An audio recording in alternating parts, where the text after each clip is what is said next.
Hello, everyone. Welcome. Today is Hump Day, Wednesday, June 22nd, 2022. I am Solid Blue Sister, and this is My Turn to Talk. Welcome, Jester from his Doomsday podcast. You're number one, and you are the host today. Welcome, Shelly Higgins. You're number two, and Carlin. Welcome, Carlin. You're number two. Welcome. Glad you're able to make it, Carlin.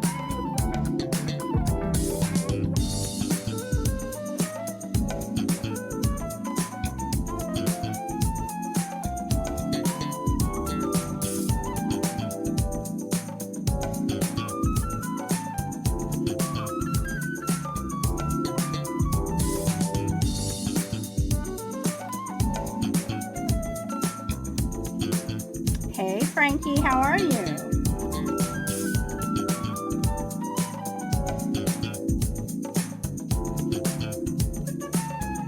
Hi, Cole. Welcome back.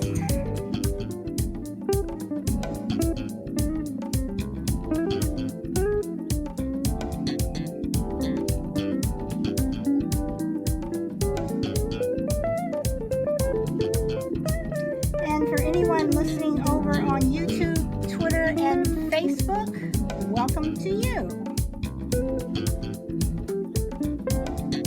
Matthew Woodworth, welcome.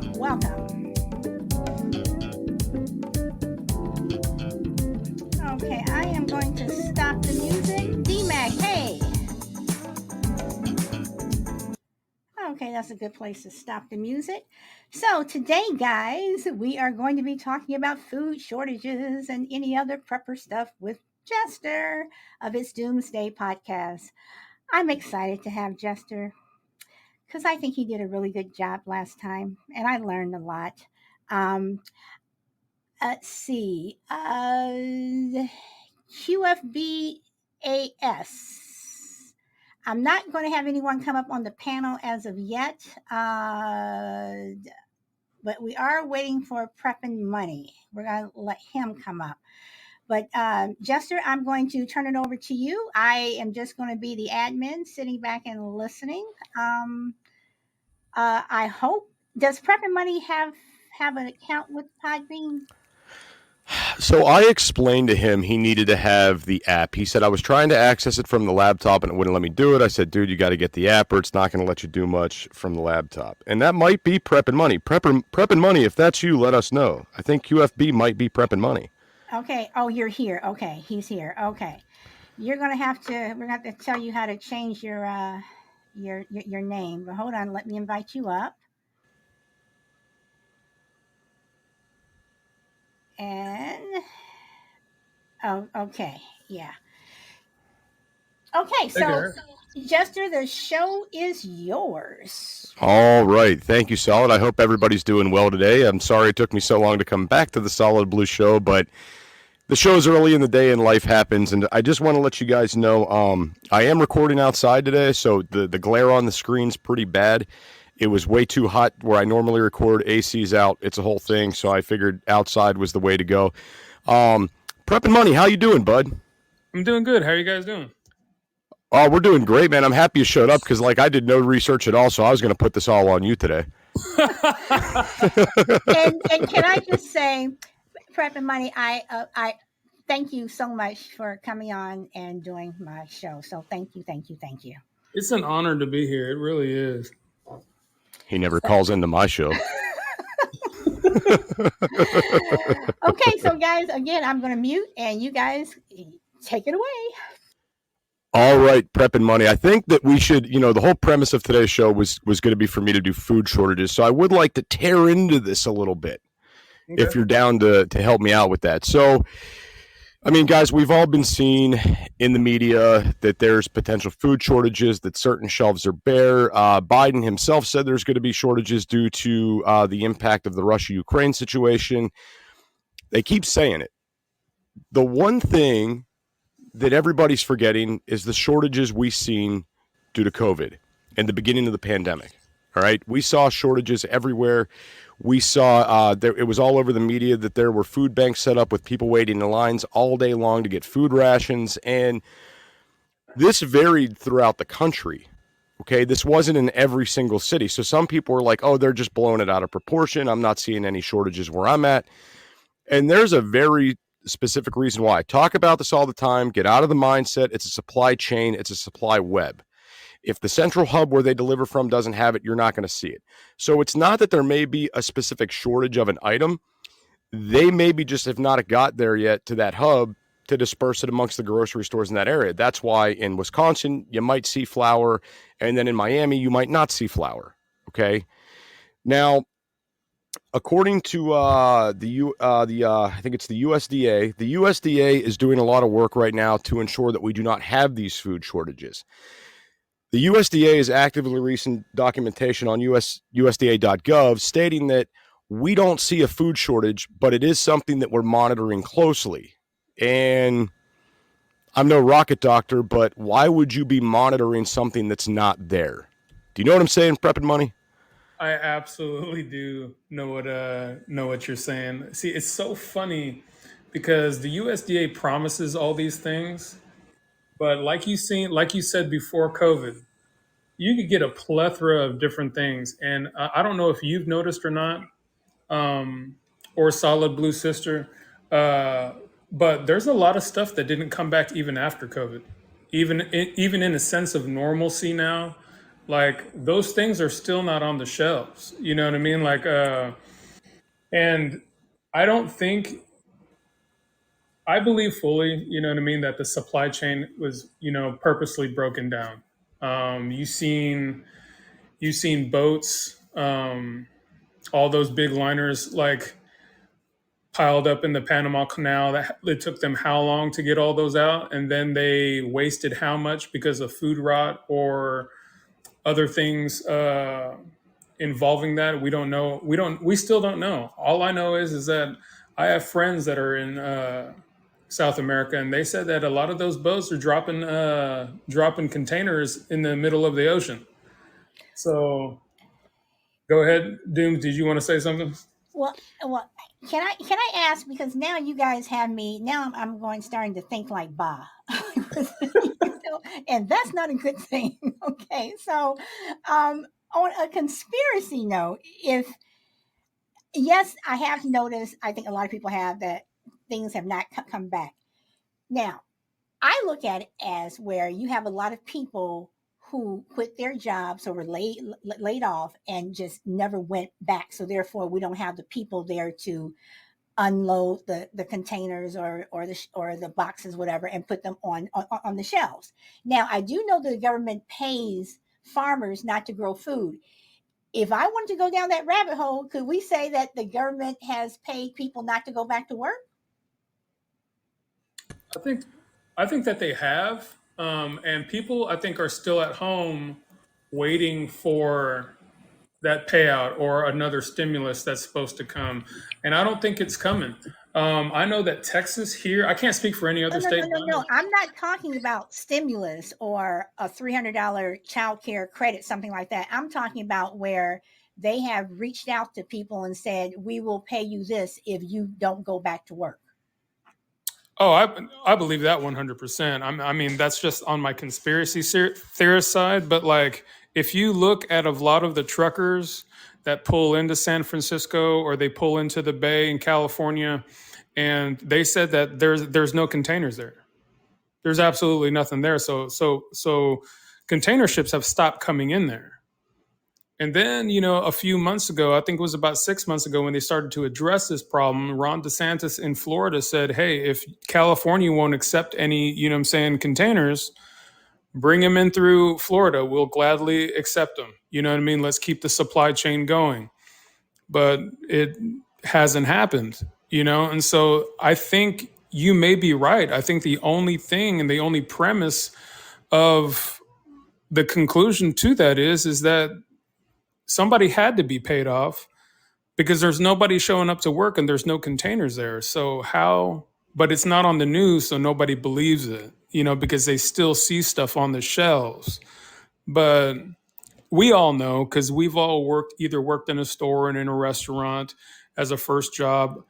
I know that Doomsday, he kind of runs a restaurant. But these supply houses and these distribution centers, they hold multiples upon multiples upon multiples. You know what I'm saying? Thousands of pounds of meat and chicken and eggs and stuff like that. Why? Because restaurants need them, stores need them, of course that. But if these places are going up in flames, I know Texas hasn't really been hit a lot with it, but I know a lot of places up north and in the Midwest have. What does that look like for us in the future? What does that look like for us a year, 2 years down the road? Now, I know Biden has says there will be food shortages, but he never emphasized when.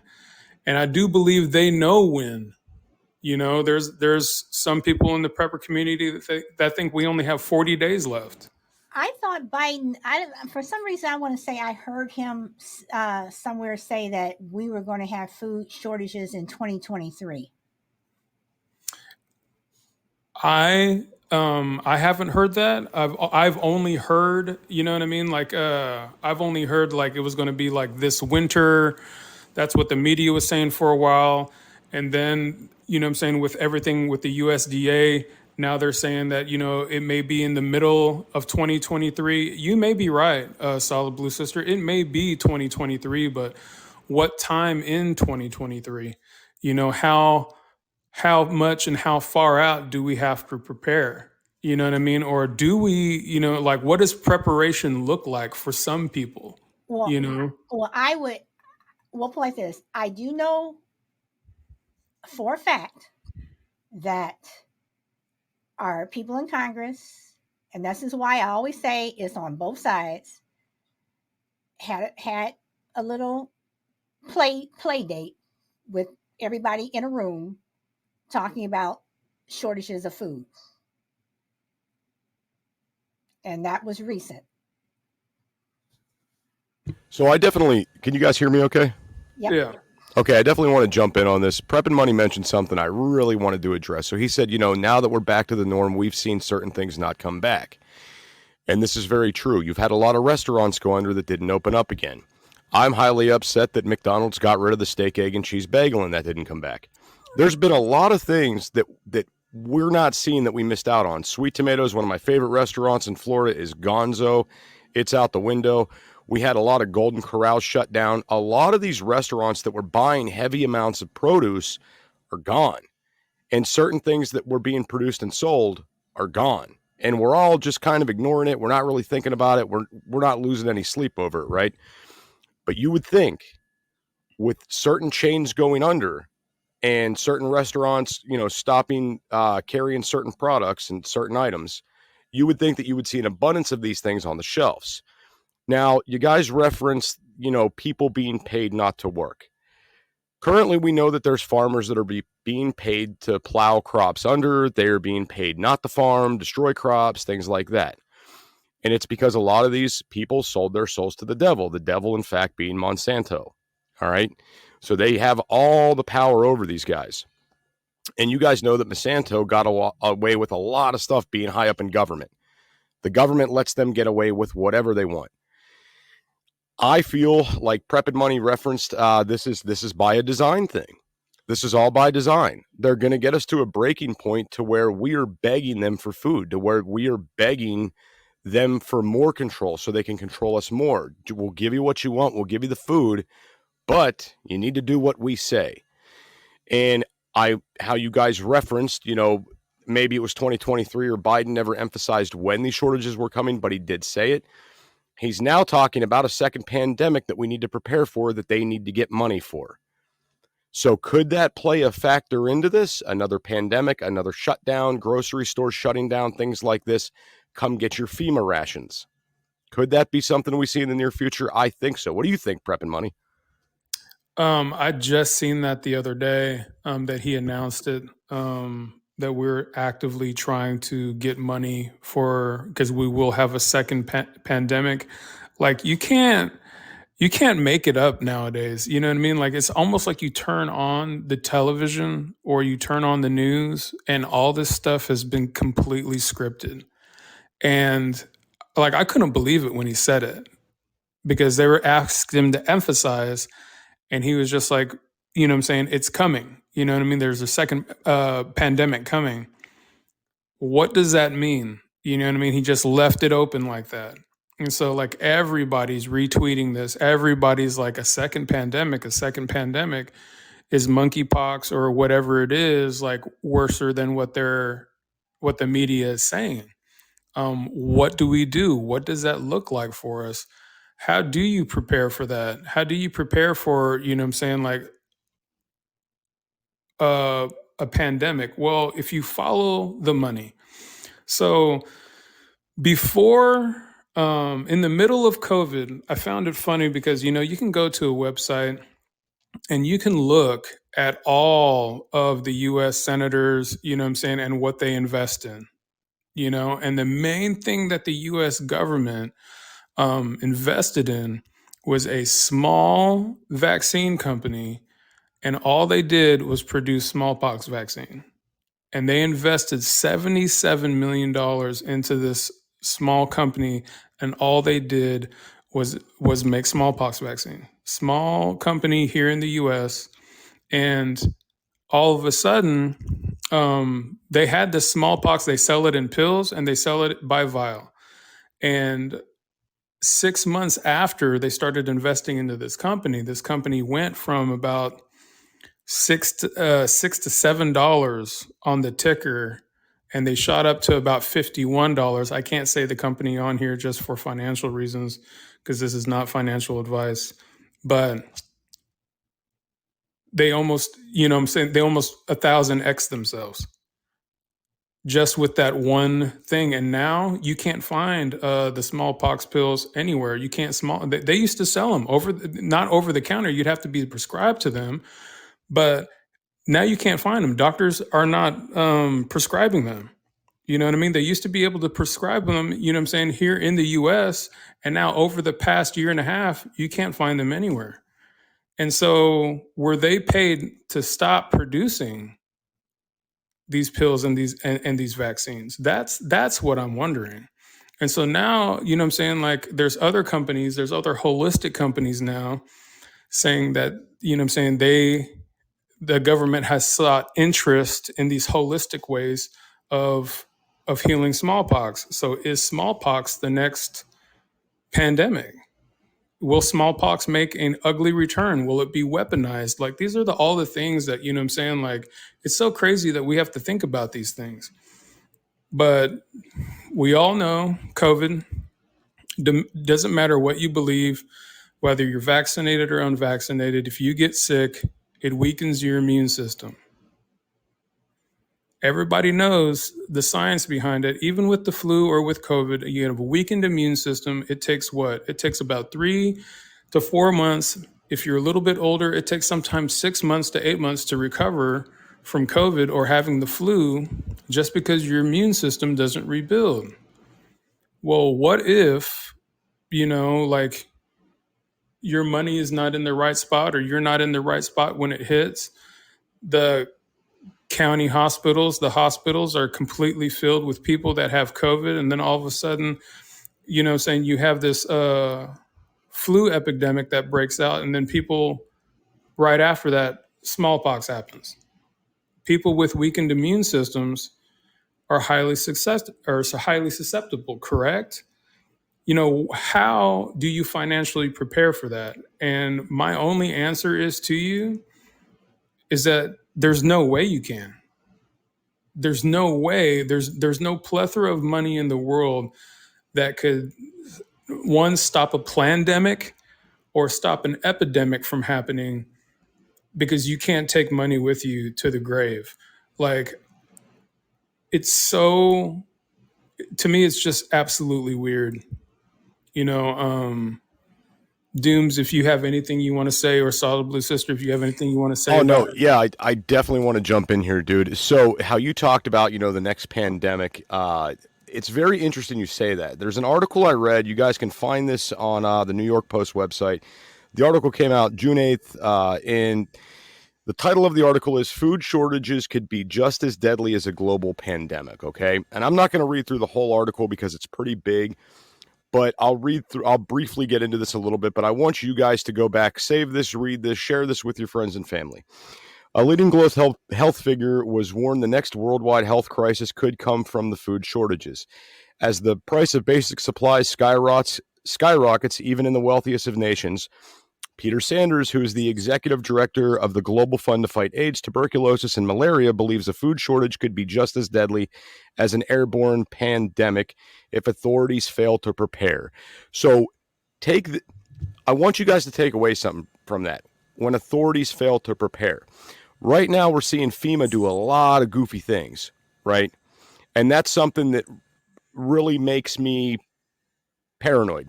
Like, there's no better word for it, just makes me extremely paranoid. If you guys read Dave Black's book, What to Do When Shit Hits the Fan, pretty much every disaster scenario he talks about, the number 2 killers in those scenarios are going to be famine and disease, right? So when Biden's up there talking about another pandemic's coming, could he be trying to get more legislation passed to get more control, more funding for these guys to have more control?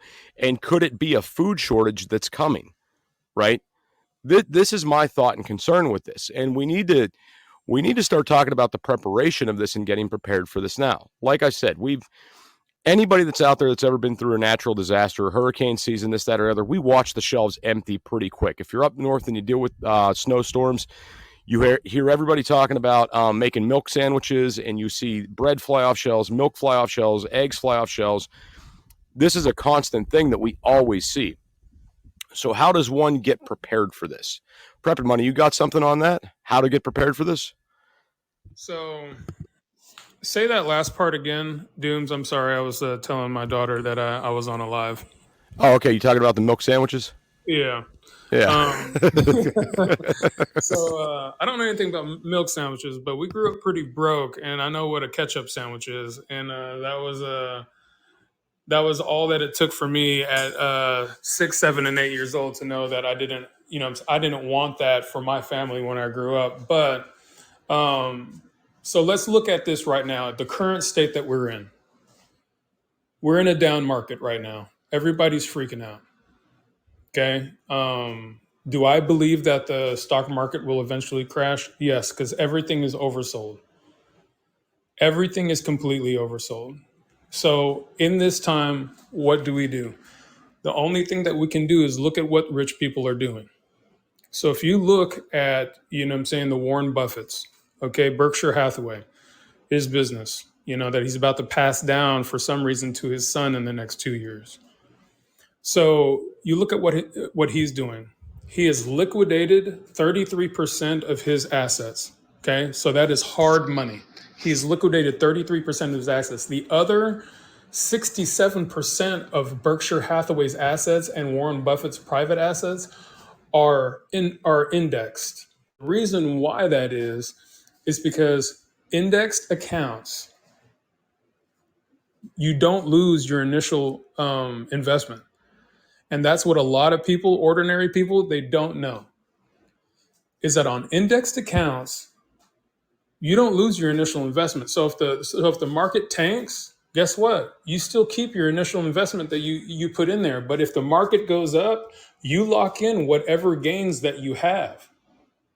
Whatever gains that you locked in or that it caps off at, you get all those gains. And that's what a lot of people, or ordinary people, when they invest, when they don't know what they're doing, most of the time when they're investing variable. What that means is it could go up and down, up and down. You could have huge gains, but you could have huge losses at the same time.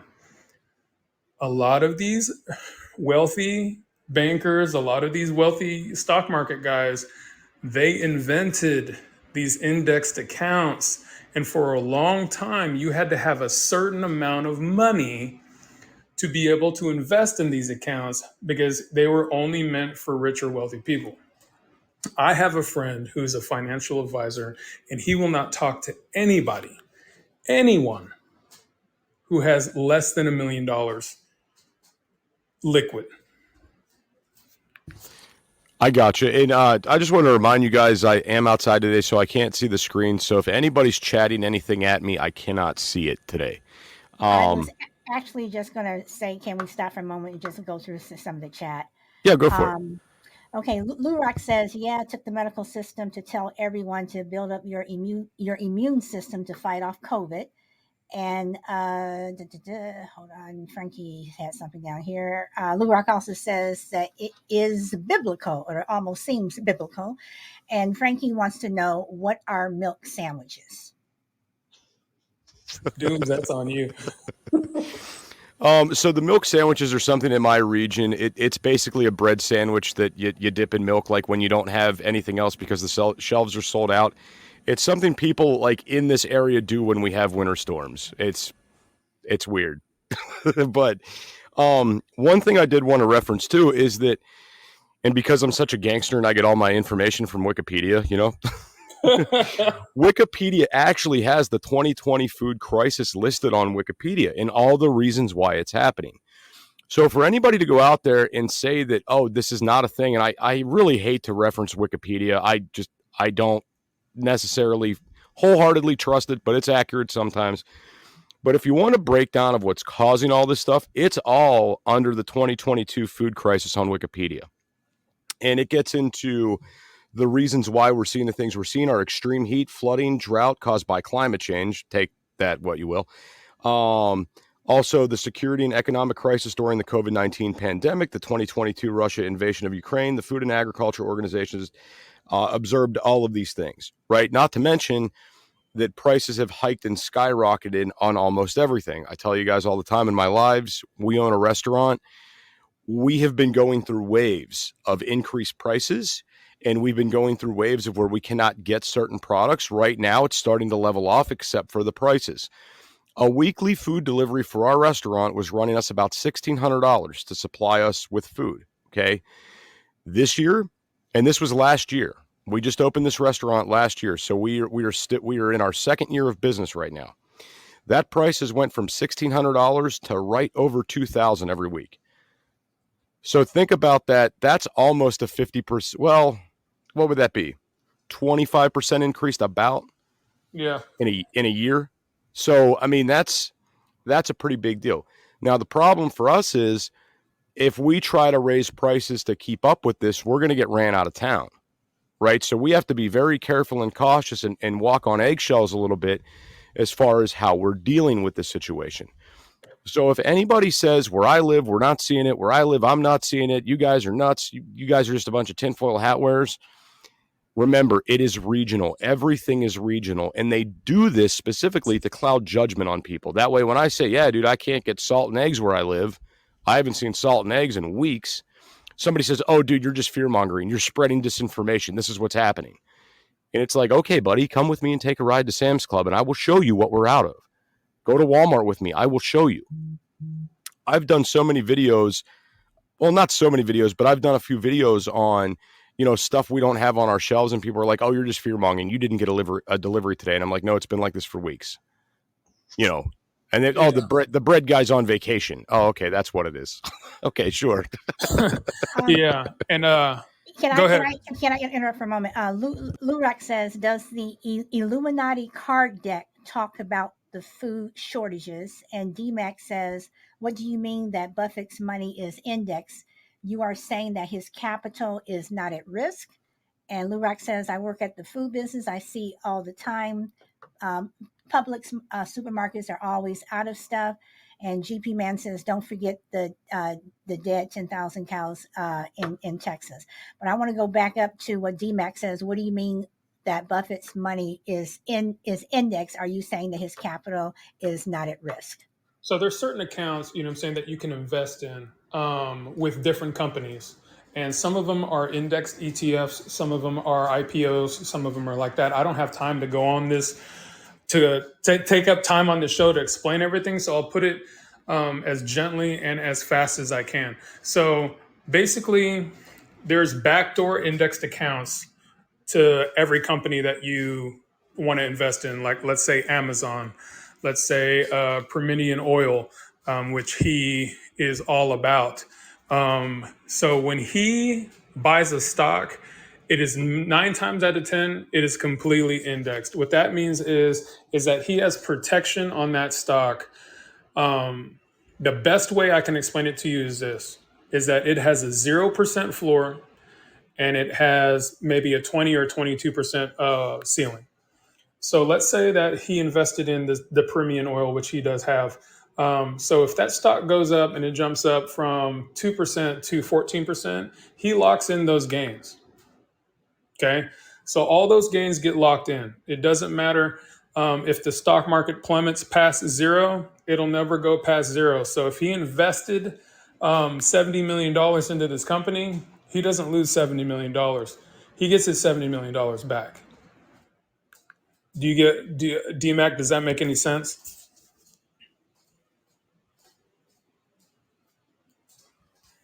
Just to fill up some dead air here while we're waiting on DMAC's comment. Was it Lou Rock brought up the Illuminati deck of cards? Was that a thing that he said? Yes, that's what Lurak said. Yeah, I have no idea what that is. I didn't even know that was a thing. So you gave me something to Google the crap out of later. So thank you, Lou So Rock. apparently, so I have researched the deck of cards or whatever, this card game. Wait. I'm sorry. I just while we're still on the money thing, Brina says, "Are Roth IRAs still safe?" That's my main account, mainly with ETFs. Roth IRAs are safe just mainly because of that 0% floor, and she will know that. But everything that you've gained so far for the year is, if you can open it up, you know that it's going down. That's why, like, I like Roth IRAs, basically because it protects your initial principal. You get what I'm saying? And so, like, how I use my Roth IRAs is I use a thing called dollar cost averaging. So even in a down market, I still put $2, $3, $4, $500 every 2 weeks when I get paid, or I work in the area of investments and life insurance and stuff like that. So when I get paid, I keep putting money into it. That way, when the market turns around, or when it starts to turn around, could be 5 years, could be 10 years. But as you continue to do that, and as you continue to put money away, when the market starts to turn around and have that huge upswing, like it did, you know what I'm saying, in 2012, 2013, before the housing market crash, and it did it again in the dot coms in the early, you know what I'm saying, in the early 90s, what you're going to see is you're going to see a huge upswing, and your account balance is literally going to be further along than what it would have been if you didn't put anything in there. Does that make any sense? Okay, and DMAX says you are saying that he's hedged downside and limited the upside. About Exactly. okay, all right. So for Man, me, the man has not lost in 60 years of doing this. He's beat the S&P 500 22 times. The man does not lose. And so that's why a lot of these hedge fund guys, like, they model their entire businesses and everything after his model, is because, and they want to know what he's investing in. They want to know what he's doing, because he hasn't lost in the, I think Warren Buffett has only lost twice in the 60 years he's actually been a hedge fund manager and owner of Berkshire Hathaway, and his losses have failed in comparison of how much that he has. He's in the upwards of 800. He's in the upwards of managing almost close to $800 billion through Berkshire Hathaway. well, his book is definitely worth a read. I have a question. Just well, I'm just going to ask it. When you prep, is there a different way to prep according to how many people are in your household? And what I mean is, I know if you have a family of 9, yes, you're going to have more food, but does it make sense for a smaller family not to have as much food put aside as opposed to, say, a family of 9 or 10? Doomsy? Okay, so the book I referenced in your last show, The Prepper's Pantry, actually has a breakdown for sex, age, and category, right? So if you're a male that's 15 years old, you're going to have a different calorie intake than a female, say, that's 24 years old, right? And it breaks down so you could store by category. Now, having a large family versus a small family, pretty much it comes to a financial thing. Like it's going to cost you more to prep for your larger family. I don't think a family of 3 should have less food than a family of 5, right? However, I will say this: when we get into the family thing, when you're prepping food for your family, you want to prep the stuff that they need and want. All right. So if you have a family that's full of a bunch of fat asses that like to suck down sugar all day, they're probably going to be in emotional chaos whenever they can't get their sweet treats or they get their daily dose of sugar, right? Because a lot of it's like a mental and psychological thing. So in that instance, I would go ahead and I would prep some Jolly Ranchers and some other sweets and have those in my stockpile. Now, if you're a family that's extremely athletic and you don't do carbs, you don't do sugar, things like that, you're going to have to prep your food stocks a little bit differently, because a lot of your long-term food items are things that are high in carbs, right? Your pastas, your rice, these type of things. But again, you got to go back and think about, what does my family need and want? What do we eat on the regular all the time? If your family's the type of family you eat a lot of fresh vegetables, you might not be able to get them fresh, but buy the canned goods, buy the canned vegetables, start preparing victory gardens, start learning how to grow and garden. That's one of the best ways to combat food shortages. And I think myself and Prepping Money and a lot of other people within the prepper community, we all grow our own food. Mm-hmm. I mean, I think we all do. Some of us are like really, really good at it. Others are just getting into it and learning. Me, myself, I've grown food before, but I'm not like an expert gardener, but I've got a lot of stuff growing and a lot of stuff going. The thing I want you guys to take away from that, though, is you cannot count on your garden to get you through it, at least not in today's day and age. We have a lot of super bugs. We have a lot of nasty things in our air. One bug could come through and wipe out all your tomatoes, and then you don't have anything, right? So I always highly recommend, don't say I'm going to garden and have a bunch of canned goods. Don't let that be your only thing, because if the garden fails, you're going to fail. Have backups upon backups. I myself stock a ton of canned food.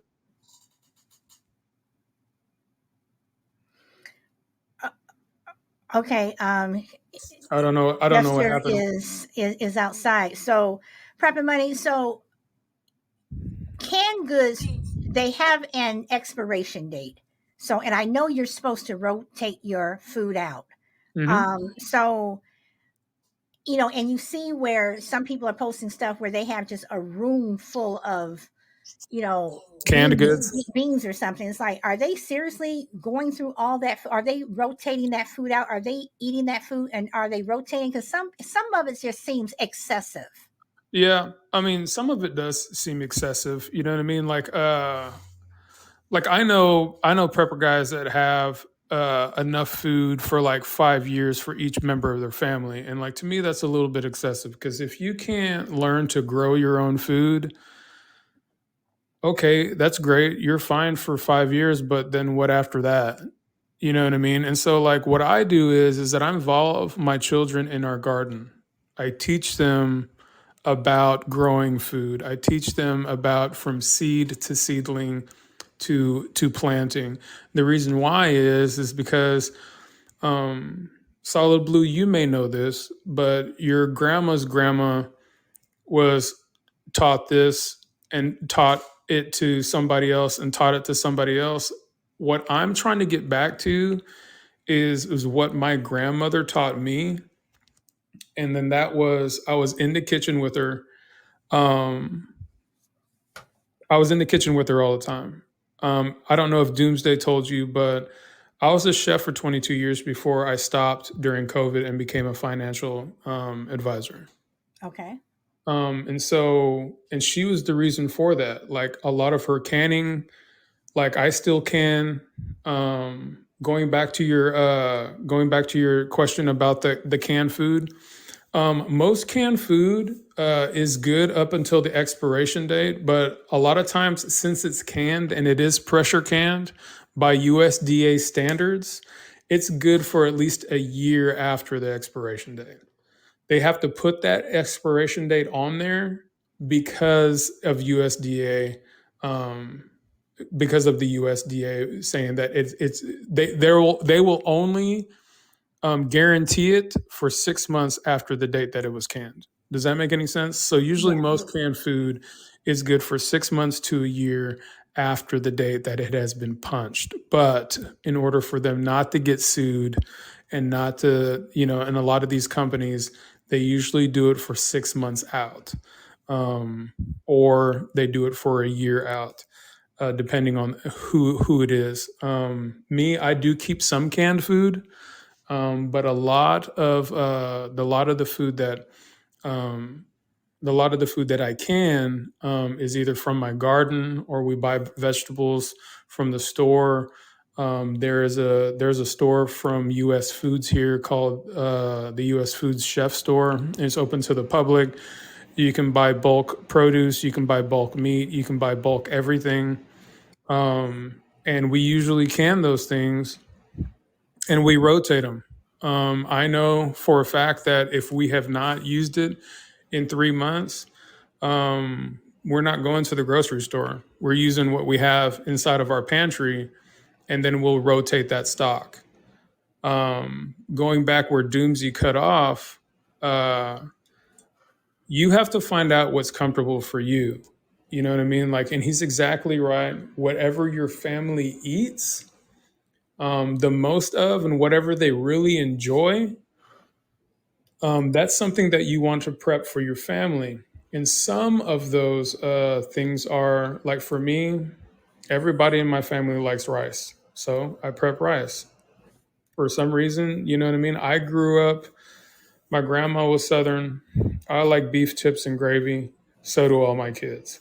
So I can, you know what I'm saying, cubed beef, you know what I mean? And I have gravy, and I have gravy packets, and I can and I dry can onions, and I dry can, you know what I mean, some of these other vegetables and stuff, mirepoix, which is like carrots, onion, and celery. For soups and stews and stuff like that, I dehydrate them. Um, just because, like, my grandmother grew up during the Depression. And so I could not remember not one time going to my grandma's house and her cupboards were full all the time. And I think a lot of that came through with just being, I think Dooms is back on now. A lot of that has to do with that fear, you know. And I think the result of prepping is basically but a lot of fear, but it's also a huge distrust of our government. Well, growing up in the Midwest, when I was little, all the way up until probably about 5 years before my mom passed, she always had a garden, and it was, I mean, it was some of everything. And now living in Southern Cal, it's like I have one mainly, number one, because I like doing it, but number two, I don't like going to the market and buying anything knowing that it's been sprayed with this and sprayed with that. Whereas if I grow my own, I know what I'm putting on it, blah, blah, blah. Uh, Exactly. but Brina wants to know, how long are eggs good for after the date on the carton? And then Lurock says beans last forever. But I do have a question about the expiration date on canned foods, because doesn't the metal, like, if a can of beans are sitting on the shelf for 10 years, doesn't the metal that the beans are in, doesn't the container tend to seep into the food? You know what I'm saying? It does. That's why I don't recommend it after a year. There've been case studies where people have opened up a can of peaches from like the 60s and they said it was still good. Um, there's been times where people have opened up. I know that me personally, like, I opened up some enchilada sauce that I had just previously bought like 2 weeks ago, and it tasted really metallic, you Right. know? That's what I was wondering. And So in so, terms, go ahead. I'm sorry, no, and just in terms of Brina, how long are eggs good for after the date of the carton? I heard it was two weeks. Is that true or not true? Or Yes, it's about 2 weeks. Now, there's a trick with that. Okay. If you get farm fresh eggs, because I don't care where you are, if you're in the middle of the city or not, if you go on Google Maps, or if you go, you know what I'm saying, or you look on Google or whatever your search engine is, within 20 miles of you, there's going to be a farm and there's going to be farm fresh eggs. I will drive for those farm fresh eggs than the ones that are in the market, because the ones in the market will only last about a week, 2 weeks after the expiration date. But those farm fresh eggs will stay fresh for at least a month. Why? I have no idea. I'm not God, but that's how it's always been. I remember my grandma told me, it's like, no, we keep our eggs on the counter because they come from fresh from the chickens outside. They still had, you know what I mean, like a little bit of, you know what I'm saying, the chicken stuff on them from when they were passing. And she would keep them on there and she would clean them before she used them. And she said, this is the reason why they would last so long. It's because of this, you know what I'm saying, Mm-hmm. this chicken fluid on the outside of the eggs. Mm-hmm. But there's an old trick that they used to do, and it's inside of my grandma's book, and I thank God for her every single day, even though she's not here. And what it is that if you take food grade mineral oil, it has to be food grade mineral oil, because the food grade mineral oil is the oil that they used to use to lube up all those old machines. And so the food grade mineral oil, you put a little bit on the palm of your hand. You put a little bit on the palm of your hand and you start coating all these eggs, and your eggs will last 18 months. Really? Yes. That is Okay, an Brina. old that is an old that is from the 1920s, and that is what they used to do to make their eggs last longer, because they didn't have any power or refrigeration. That is something that has been passed down and passed down. My dad still does it to this day. Okay. All right. Jester, are you there? Yes, I am solid. Can you hear me? Yes, yes. We lost you Yeah, there I'm for a minute. sorry about that. Yeah, That's my okay. phone just like shut down all my apps and I had to go back in and restart. I don't know what happened. It just shut everything down. But to go on the egg thing for a second, just since we're on it, Prep and Money, what you're referring to, the reason why the farm fresh eggs last longer is there's a natural bloom on the chicken eggs that acts as Yeah. a barrier against the disease and things like that. So that's why the farm fresh eggs keep longer. And also another trick you can do with the eggs is you can water glass the eggs. Okay, and water glassing is a mixture of water and pickling lime, and you put these things in jars, 5-gallon buckets, and it's said that you'll get up to 2 years out of the eggs, but they can't be store bought. They got to be farm fresh. All right, you can't do it with the store bought eggs because the store bought eggs have all the bloom washed off of the eggs, so that's why they do not keep as long as the farm fresh do. There's also a lot of people out there dehydrating eggs after they come out of the shells. They'll dehydrate them. I wouldn't go through all that work and trouble, but it is a thing people are doing as well. So, is there I know that during the Depression, people who lived on farms usually made out better than the people in the cities, mainly because they could grow their own food. But does one have an advantage over the other? Like, if during a food shortage, being in the city, do they have any advantages over someone that's on the farm? I would say this, just from, like, if you look at basic history, right? If you look at basic history, let's go back to the Depression era, Prohibition. Let's go back there. All those farm boys was making that shine, right? All that Mhm. food deliveries came from the farm. What could be delivered. So with me personally, I'd rather be in the country than in the city. Okay. Dooms. Okay. Again, I have to agree. Would rather be in on a farm out in the country and rural area where I could take care of myself than be in the city. But there is one thing that I think may be an advantage to being in the city, and this is it. When you have famine happening and all these wild things are happening, if it's bad, they know what the civil unrest is going to be like. So they might end up diverting a lot of the food supply to the larger cities and letting the people in the rural communities kind of fall under, right? So I think if you are in that rural community setting, you should absolutely be self-sustainable as much as physically possible. Because when shit breaks bad, they're going to be worried about feeding the masses, not the individuals. You know what I'm saying? So, Jester, on your lives, you talk about helping people. People, if you're willing to help them because they may come back and do some harm to you and what have you, and I'm with you 100%. I would hunker down in my house. I'm not trying to help anyone because things can get bad, and next thing you know, these same people are coming to do you harm. I think that's 100%. Going back to the city or the country, do you see in a food shortage more chaos in the city as opposed to the country or a farm? Oh, absolutely, 100%. You're going to have more chaos within cities. There's more people, there's more stress. Food's going to fly off the shelves quicker. Absolutely, it's going to be worse within the cities as far So as, should people being in worried the about things. city be prepping more than people? Well, I'm not even going to say prep more, but should people in the city seriously say, I need to do this because if this happens, I don't want to go outside? So I recommend to everybody that's getting into prepping and like just starting out and they don't know where to go, I usually tell them, what they need to be doing. I usually tell them get a 30-day food supply ready.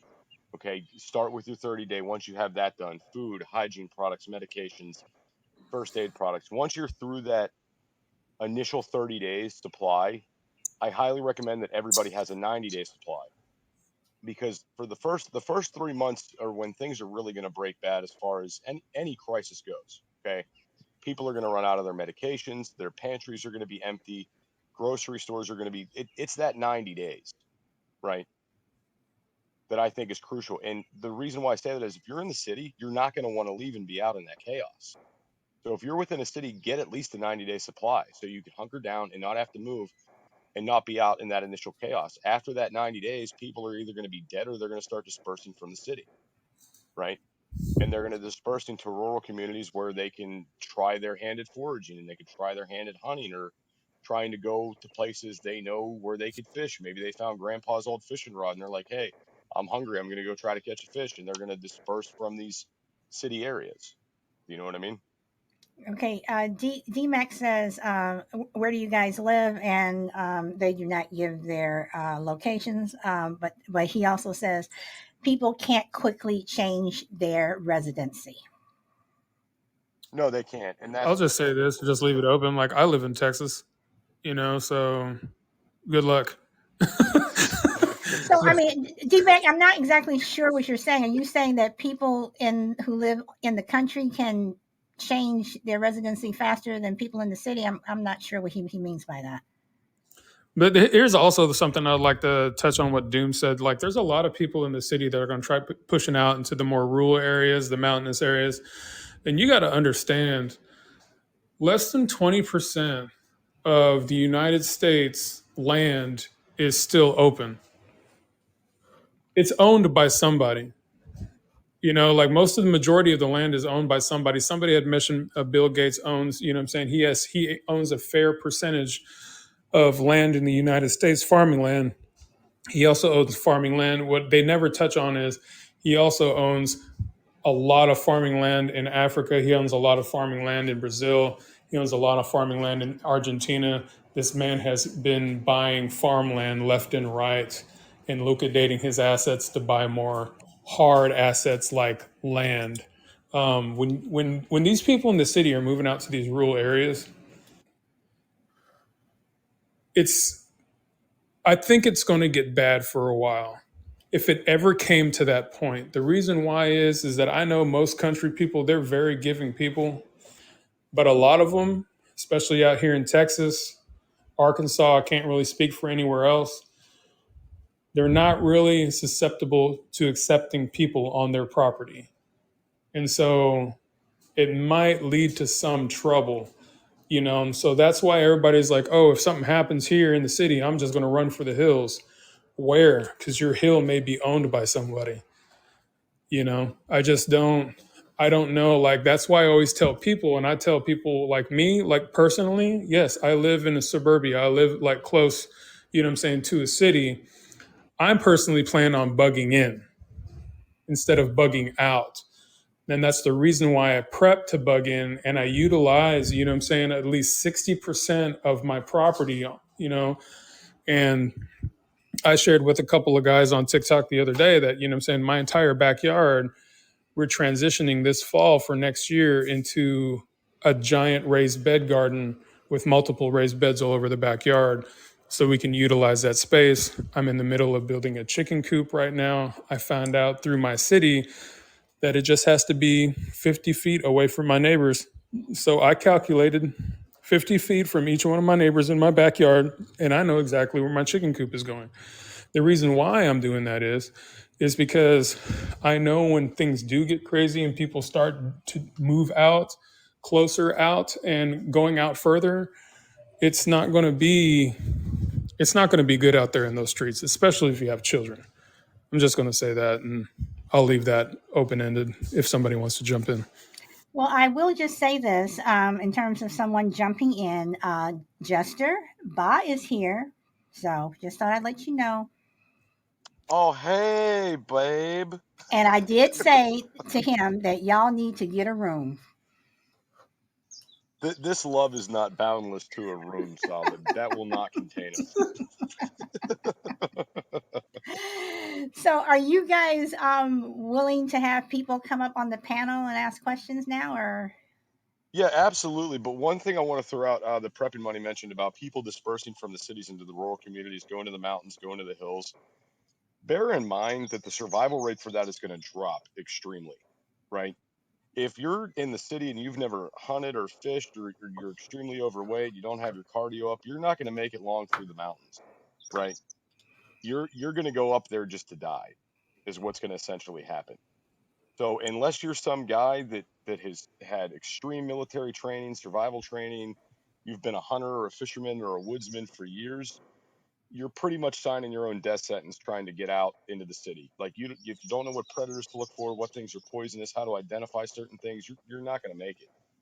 So I think a lot of people are going to leave the city just to die, and I don't think that they realize that, which is another great reason to get prepared within the city. But I'll leave it at that.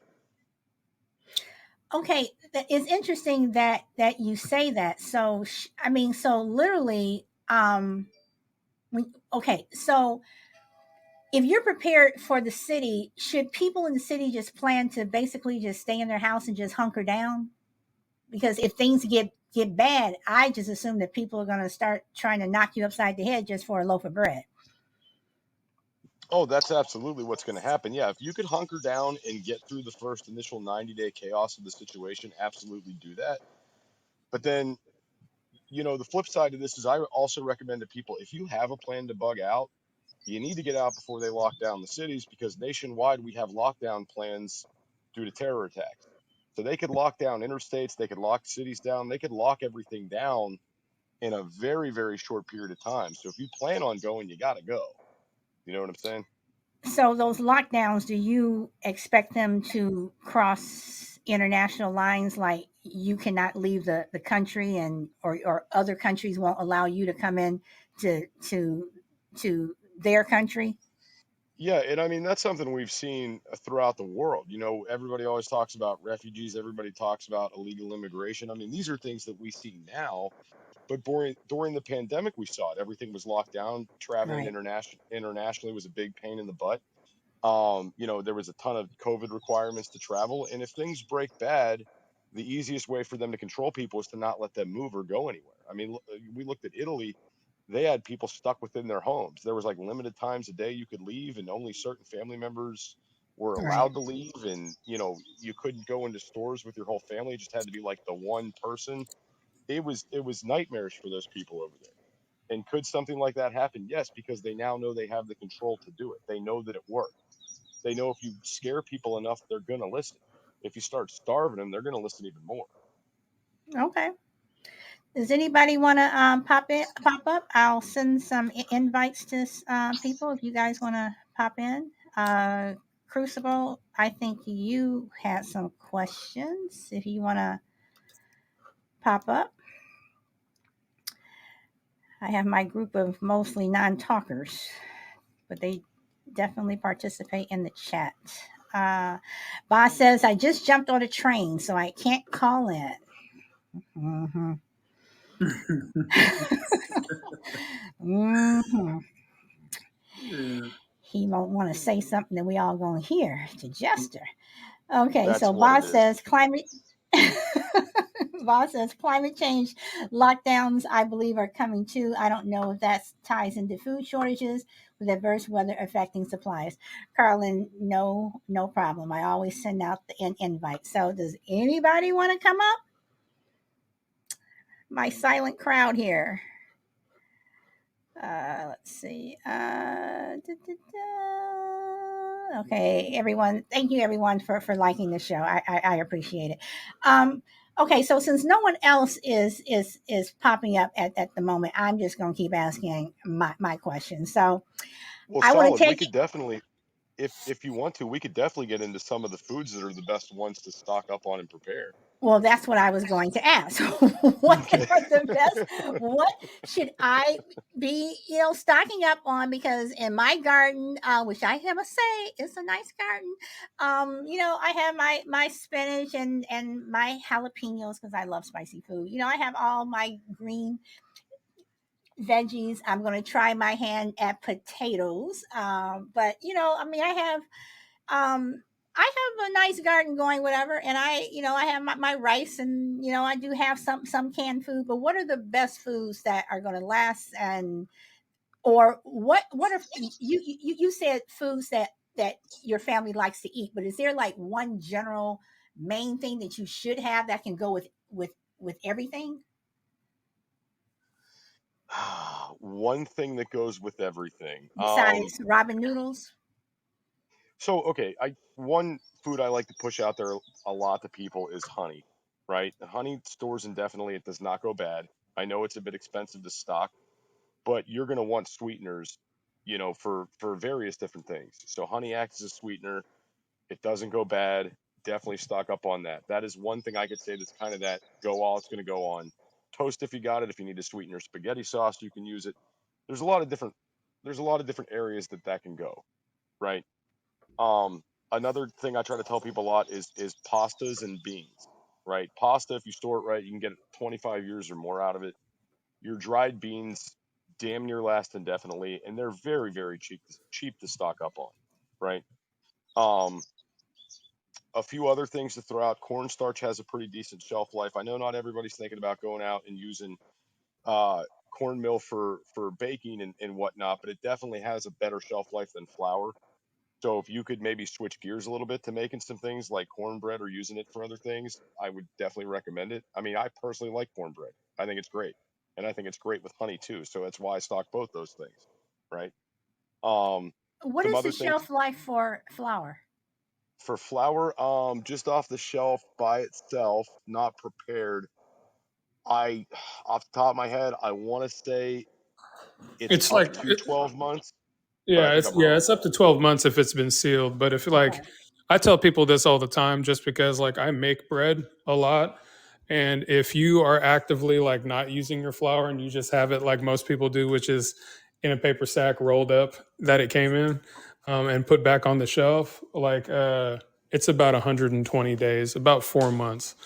It's like half the shelf life just because of the fact that the paper bag is breathable, and so it's in the flour is ingesting and it basically a lot of people don't know this, but when wheat berries, when you know what I'm saying, they can be planted or they can be grounded into flour.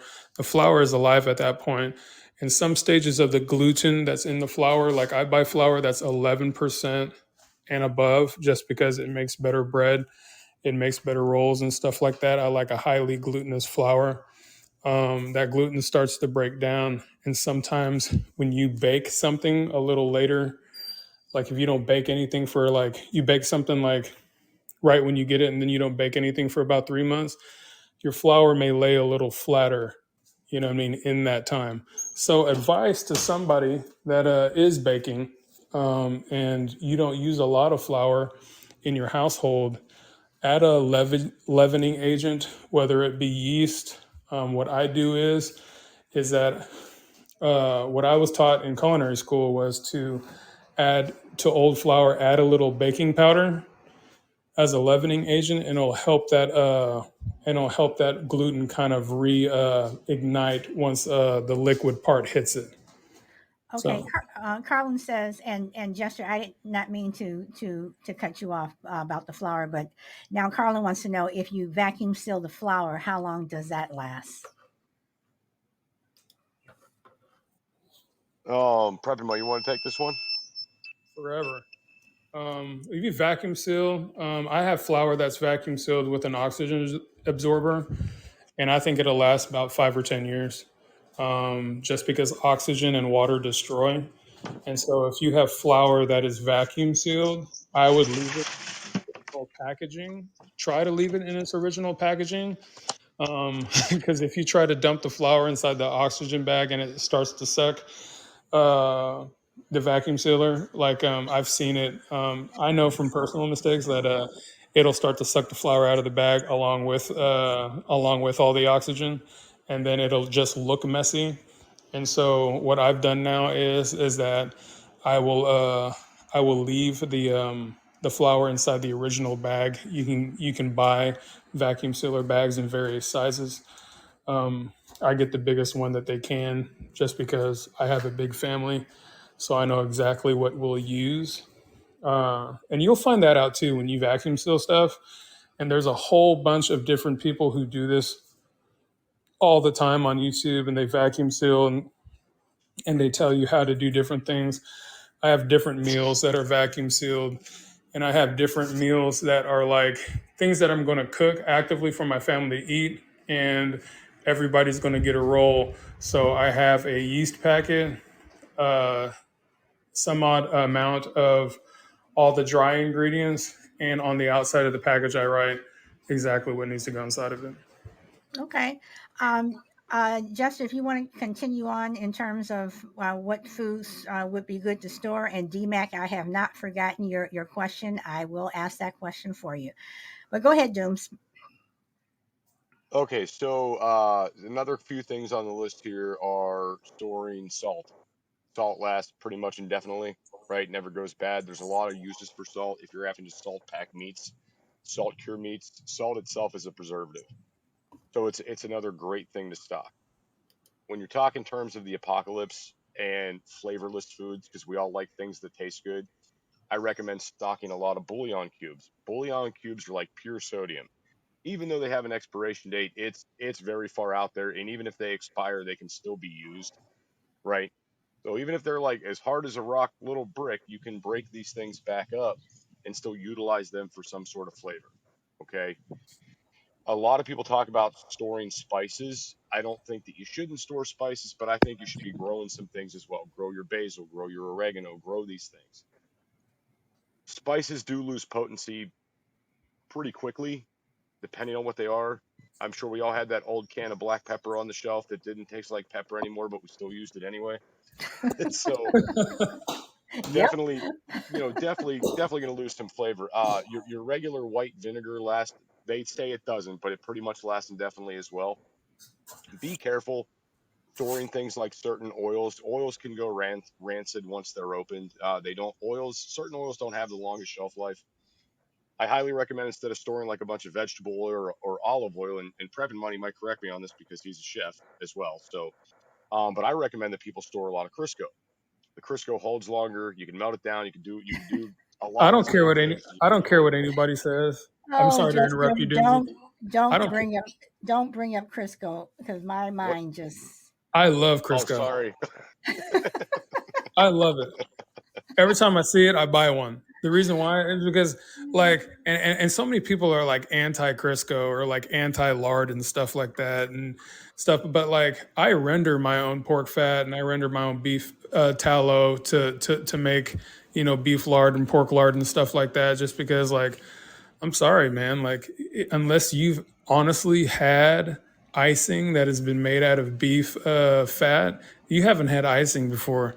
I'm just going to tell you that right now. And like a lot of those old school recipes from the Depression time and stuff like that, they have like pork lard icing, they have like beef lard icing, they have like all this stuff. And now I'm starting to try all these things, and man, this stuff is freaking good.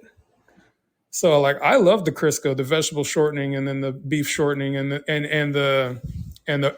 pork tallow and stuff like that. Like to me, that stuff is money because I know for one thing, if you're in extreme cold, you need fat to survive. I don't care who you are. You can eat as lean as you want to or whatever, but one of the main staples that anybody will ever tell you that's been in extreme cold or you live in the mountains where they have winter 6 months out of the year, they store a lot of fat. A lot of fat. They also store a lot of corn. Why? Because corn makes fat on your body. Corn will keep you alive. Fat will keep you alive. That's what they say all the time. I don't want any protein or vegetable. I need fat. And and so that in your situation, you want to know, like if you're like to me, like as what I'm saying, as a chef, I'll always be a chef, but I always say as an ex-chef, I always think that every chef should learn, or everybody should learn where their food comes from. I believe 100% that every chef should know how to hunt, know how to fish. They should know how to break down an animal from its essence, from the field to the plate. Why? Because they have a deeper respect for that animal. But anyways, off subject. I love Crisco. I will support Crisco. Crisco, if you hear this, I would love a sponsorship. Oh, good Lord. Um, so, Jester, you want to keep going about the food because I do have a comment about you um, telling us to follow Corey, and I did check out a lot of his videos, and I have a question about a couple of them. So, you want to keep going about the foods that you should have? Well, so two more things I want to throw out about the food, and then I'll be done. How Prep and Money mentioned the fats, right? So do understand we talk about like storing the dry beans and things like that. Those are providing you with good fats, right? So again, as far as energy goes, and things like that, you're not going to survive off just protein. So if you think I'm just going to go out and I'm just going to hunt and I'm going to be this carnivore and just do that, it's not going to be. Your body needs good fats. You need some carbs. You need to have a little bit of a variety. But that's about it I got for that. Other than if you guys want to start stocking freeze dried food, that's something else I do also recommend, just because it's shelf life of 25 to 30 years. If it doesn't go bad, you got it there. You can eat it later on, maybe in retirement, save yourself some money, maybe sell it off if you feel things are good and they're not getting bad. And we are affiliated with ReadyWise. They sell this stuff. We do have a discount code Doom10 to help get you guys some money off there. That's the last thing I'll say about that. But yeah, what's up with Corey? Sorry. Well, hold on. I'm get to Corey, but I promised D Mac that I would ask this question. They said, "Can you react to Bob's comment about climate change lockdowns?" No, I cannot, because I feel that climate change is a myth. Sorry, Bob. I feel that it's a myth also, but I know what he's referring to. All right, so like all things are a test, right? With the governments, or so to say. And I will say that they are. We're in a giant test tube. That's what I believe, full heartedly. What they've discovered is that emissions dropped 15% during COVID, and the ozone actually started to clear. Well, that's because people were not driving. I believe that climate change is real, and yes, everything dropped because no one was driving, no one was out and about. Everybody was at home. Exactly. And if you look at some of the agendas, like from Bill Gates and some of these like other guys like Klaus Schwab, one of their huge things about climate change are the emissions. You talk about cow farts, which is absolute nonsense. What about human farts? I've been around human beings that are absolutely disgusting, but that's besides the point. But like car emissions, I'll 100% agree are bad. You know what I mean? Like car emissions are really bad. But to see that significant of a drop at any time, they could be like, the ozone level, you know what I'm saying, or the NOS level in your city is way too high, and then the city can come back and be like, all right, everybody stay home. You can't go anywhere. If you have to go to work, you have to walk. You know what I mean? Well, if my work's 20 miles away, I can't walk 20 miles. You know what I mean? And so, like, these are some of the things that they faced in India.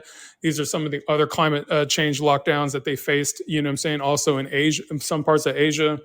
And even in the UK.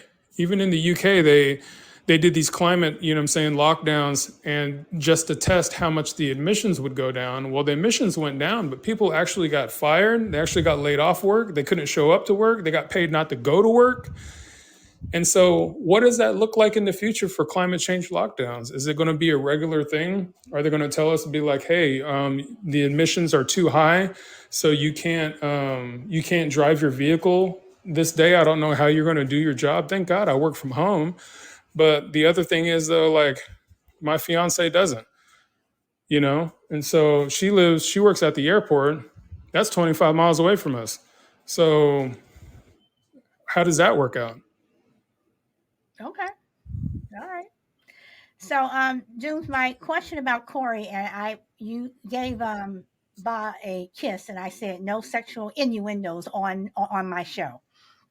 So, my question about Corey is, um, he made reference to things that you have in your backyard that you can just eat. Dandelion, things, plants, whatever. How valid is that for people? I keep going to the city and the country thing. If you're in the city, how valid is that for people just to go to the park and start pulling leaves off a bush and going home and eating them? I wouldn't recommend doing it at like a public park because they are spraying chemicals and different things to keep mosquitoes down. You could be inadvertently poisoning yourself by doing that. But they have food, but some of those bushes are edible though, right? Right. No, Okay. no, they absolutely are. Dandelions are edible. These are great. We actually, because I married into a Greek family, we eat dandelions all the time. It's like a food staple in the Greek community. They're actually really, really good for your cardiovascular system and all that stuff. Um, but I would say this: there's a big difference between being in a city park and they're spraying stuff versus being out in like a state park out in the middle of nowhere where they're not spraying these chemicals, where there's not as much human interaction. You could definitely do a lot more foraging. I'm not a foraging expert, nor do I claim to be one. I'm still learning foraging, but there are a ton of different plants out there that you can eat, that you can make tinctures out of, that you can make salves out of. Pretty much the grocery store can be in your backyard. And also, not just that, but the pharmaceutical store can be in your backyard. If you know what you're looking for, you can make your own aspirin, you can make your own painkillers. There's a lot of things that you can do. However, Big Pharma has basically in real life shadow banned a lot of this information from us, right? So, and it goes without saying, one of the best things you can do for your heart is to eat the dandelions. The number one producer of medications for heart attacks, which is Bayer, we all know Bayer aspirin, is the same company that manufactures Roundup and weed killers, right? So I'm not trying to go down too big of a this conspiracy road here, but facts are facts, right? So, in your backyard, then, if a food shortage came, which more than likely it will, would you be able to sustain yourself, even if you were just making soup or something, literally picking the grass out of your backyard and coming in the house and trying to make something out of it? And I'm being totally serious. I mean, I mean, go ahead. I wouldn't say necessarily to go out and make grass salads, right? But depending on circumstances, like where I live, I know I could forage. If I was better at foraging, if I was smarter and know what to look for, I could absolutely sustain myself from what I have around me. Not everybody has that luxury. We consume a lot of calories throughout a year. All right. If you add up the pounds of food you eat, it's insane. There's a ton. Small backyard, something like that, I'm gonna say no. But Prep and Money, go ahead, bud. Yeah, small backyard. Like me, I have a backyard. My backyard is roughly, you know what I'm saying, about 50 by 60 feet, which is not a really small backyard, but it's still small to some people's standards. And we're going to try to utilize all that space for why? For a garden next year. Why? Because in my particular area, dandelions don't grow, but for about a week and a half. Why? Because Texas is freaking hot. You know what I mean? And like, there's a lot of stuff that doesn't survive here. That's why most of it is desert land. But the stuff that does survive here, like chased trees, I have two chased trees in my backyard. Luckily, the lady that lived here before me was an herbalist. She has all kinds of herbs that grow up in our backyard. We have wild lettuce that grows in the backyard that she planted. She planted maize. Chaste helps with ladies' PMS and menstrual cycles to help them self-regulate. It also helps with menopause. So I have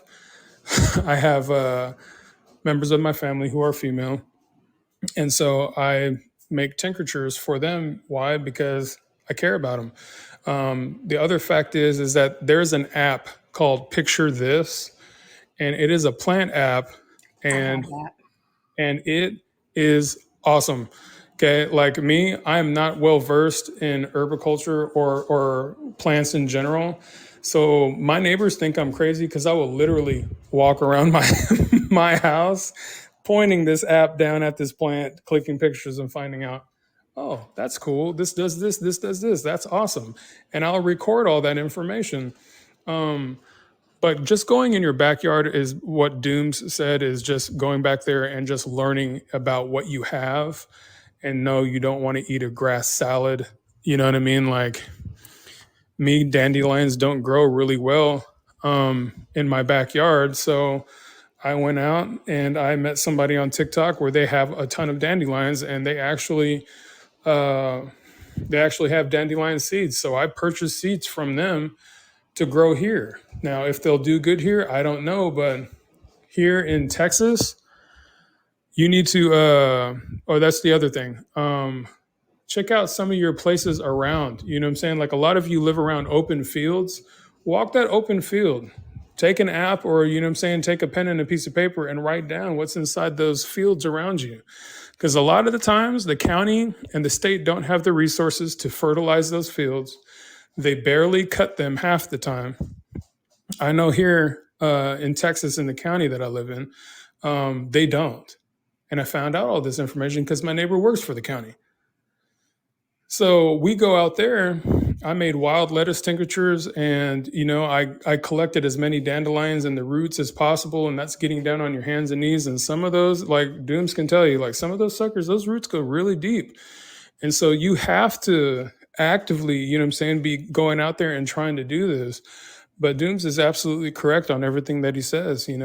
Bear is the subcategory to Roundup that kills the dandelions and all the weeds in your yard. Why? Because half of those weeds in your yard, the good Lord put there to heal you, to heal the body.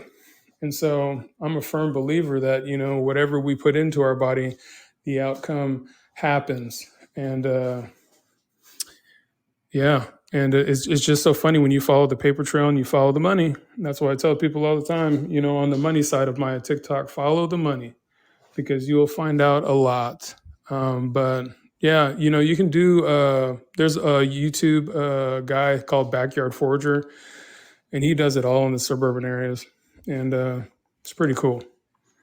So, what would you guys tell a homeless person who doesn't have the money to go to Mickey D's or go get something to eat? What would you tell a homeless person that they would be able to go and get to give themselves a meal?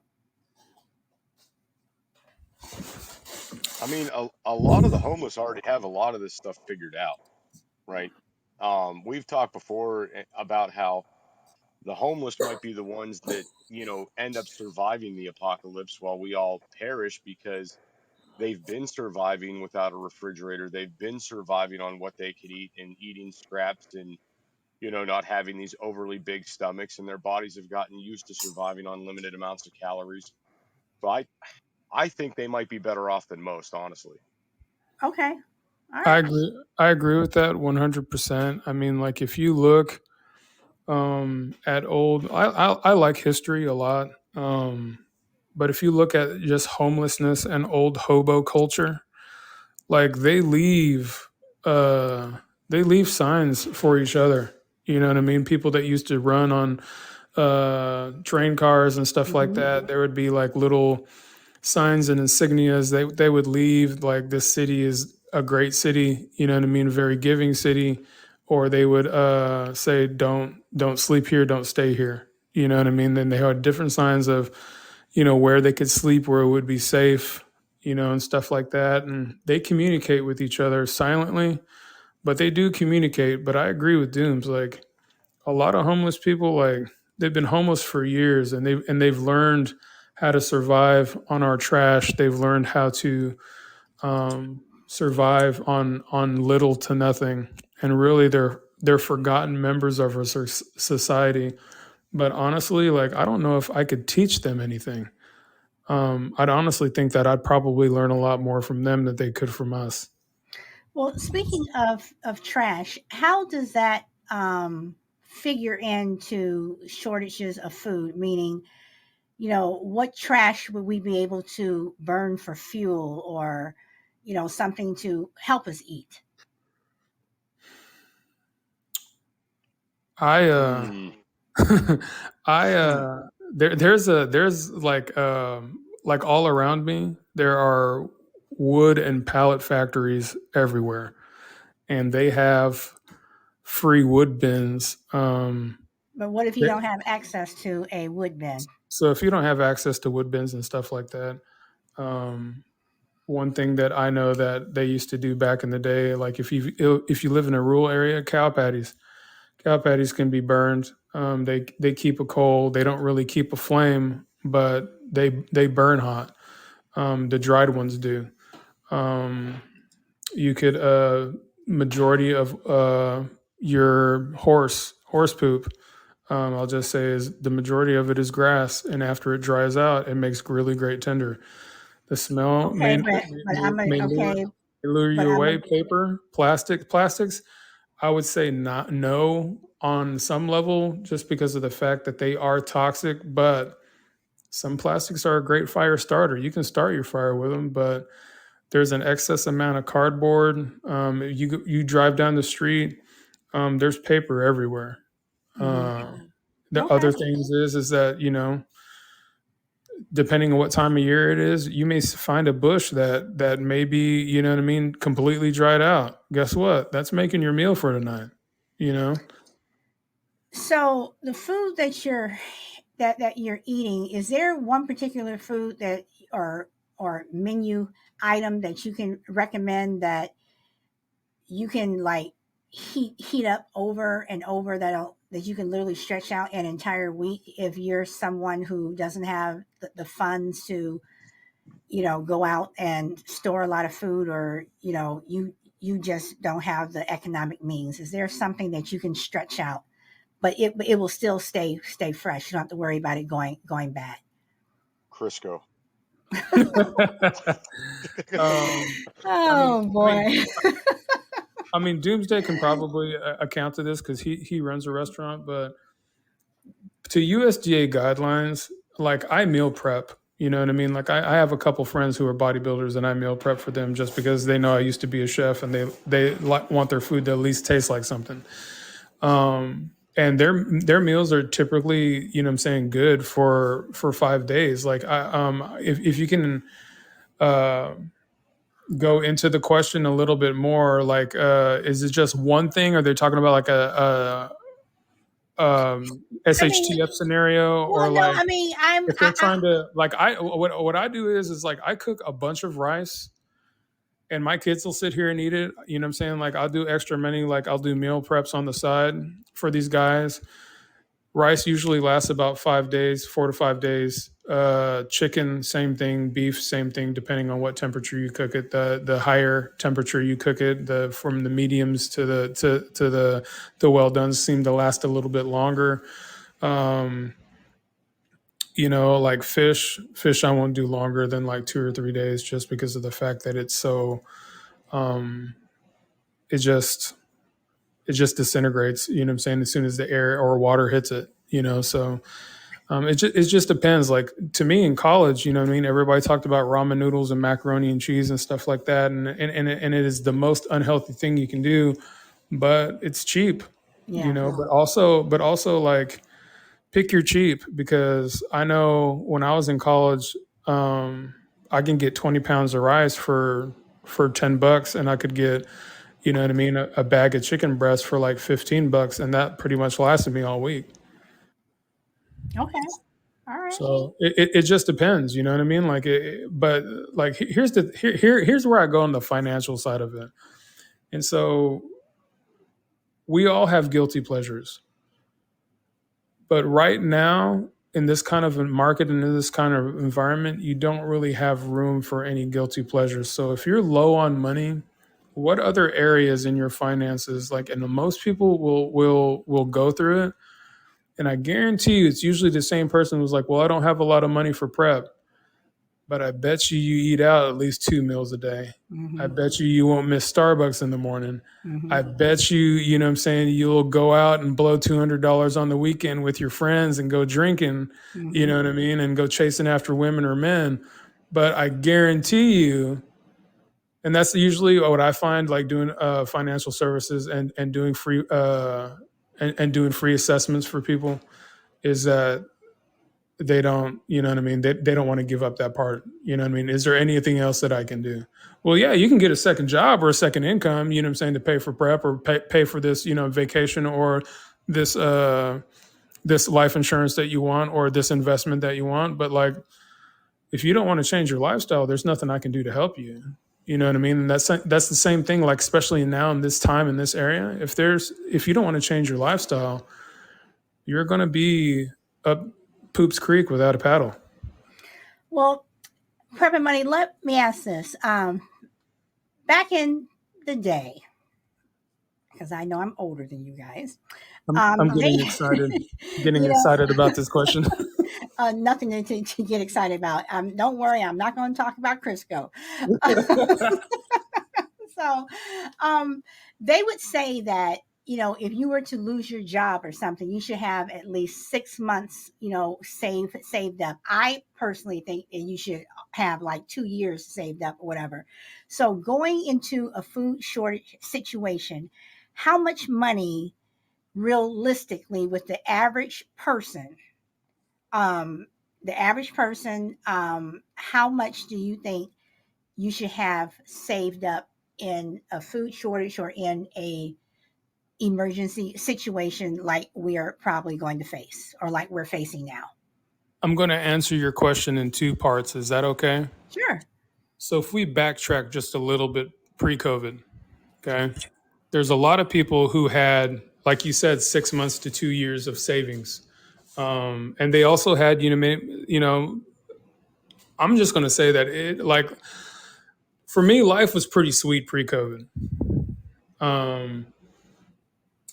Couple $1,000s in the bank account, you know what I mean? I had at least 3 years savings, and you know what I mean? I just purchased a home, you know what I mean? And then all of a sudden COVID hit. And I'll use me as an example. I ended up finishing a little bit ahead during COVID just because I left my chef job and decided to pursue my degree in finances during that time, just because people were scared. They needed life insurance and stuff like that. And they also, you know, wanted to know what kind of investments that they could do, because not everybody knows this, but the market dipped a little bit during COVID. But going back to what you said is that during that COVID time, during that 2.5 years, a lot of people dipped into their finances, their savings. And a lot of people, you know what I mean, they were really relying on that, you know, that government re-up, you know what I mean, during COVID, and even taking out unemployment, you know what I'm saying, from their jobs. And what the real financial crisis is right now is that you have people who are returning to work with less than 3 months inside of their savings, and less, you know what I'm saying, and even less inside their checking.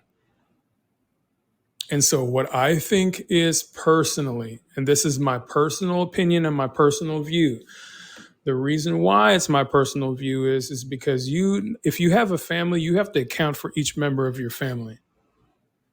But if you're single, I personally think that you should have at least 6 months to a year in savings. To, one, it's just smart to do. Two, you don't know what the future holds ahead. You know, like, guys, like, if you watch the news and everything, things are not normal. I mean, it's not a Republican or a Democratic thing anymore. You know what I mean? Like, it's not a white or black thing anymore. Like, it's a humanitarian thing at this point. and it's we have to save each other. And through finances and what I've seen through some of the financial assessments that I've done after COVID in this time right now is that a lot of people don't have a lot. And it just came to just being bored and spending. But if you look at COVID, what are the companies that prospered during COVID? Amazon. Amazon, Sam's Club, Walmart, everybody that could get a virtual delivery or delivery during that time, those are the companies that went up. And people's spending did not change during COVID. That's what they found out. Even in the middle of a pandemic, people's spending habits didn't change. And that is where it comes from, just financial education.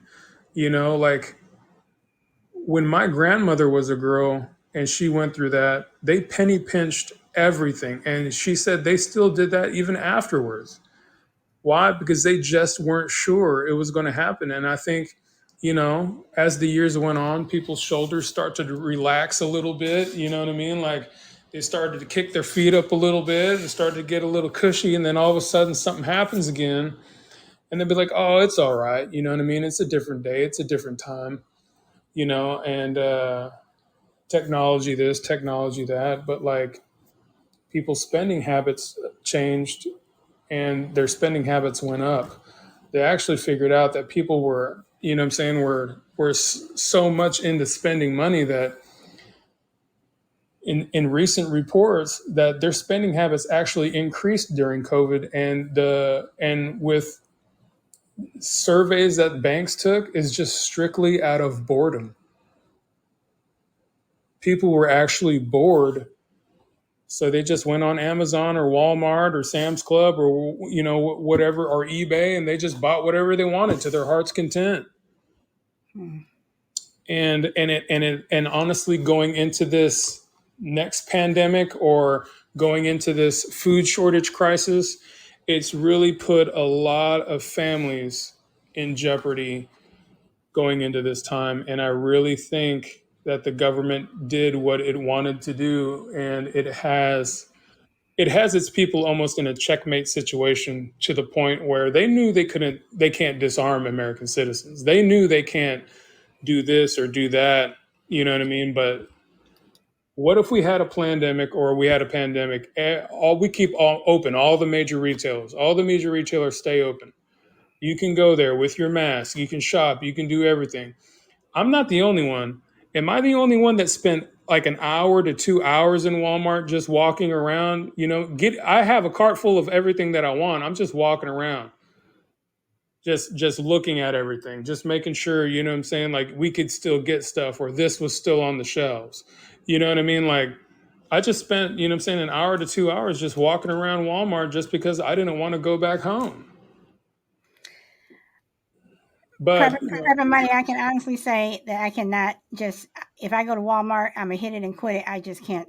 I can't. I'm sorry. I will go to a park and sit and look at a duck before I just walk around Walmart. I'm sorry, PrepnMoney. I can't go there. But to answer your question, people's spending habits have increased and they have not changed. And most people think that we're just going to bounce back.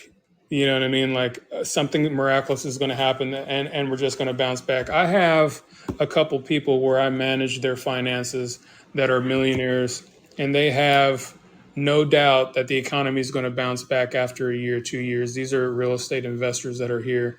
And I have a couple of them that have a surplus of money. I'll just say that. And they don't think anything's going to happen, even though the stock market says otherwise and basic math says otherwise. But, it's probably the other reason why I'm not rich either. But my family's okay. But how I think personally is that you need to prep for every member of your family, even finances too. Why? Because you don't know what's going to happen. You don't know what's going to happen in that time. You just really don't. Kid could break his leg. Traumatic brain injury could happen. You could have a car accident. Insurance company, your son or daughter may need surgery. There's so many things that could happen that people are not prepared for. And those are the things that, like you have to literally, you have to fearfully consider. I'll use that phraseology, is that you have to fearfully consider other people better than yourself. And so I have a little bit set aside liquid, in hard cash, um, that could get us through for about 6 months if something were to happen. And then I also have money, at least 6 months to a year. I have a year and a half right now. I have a year and a half, but I'm trying to get it to 2 years just because I'm not sure what's going to happen. Um, but a lot of people and a lot of financial experts are saying right now they don't like banks right now. A lot of investment people don't like banks right now. And so I try to keep his money as liquid as possible. I'll just say that. Okay. So my well, hold on, because I wanted to say what Carlin said, because she said, COVID wiped out our savings as well. Both my husband and I were out of work. And okay, everyone else is liking the show.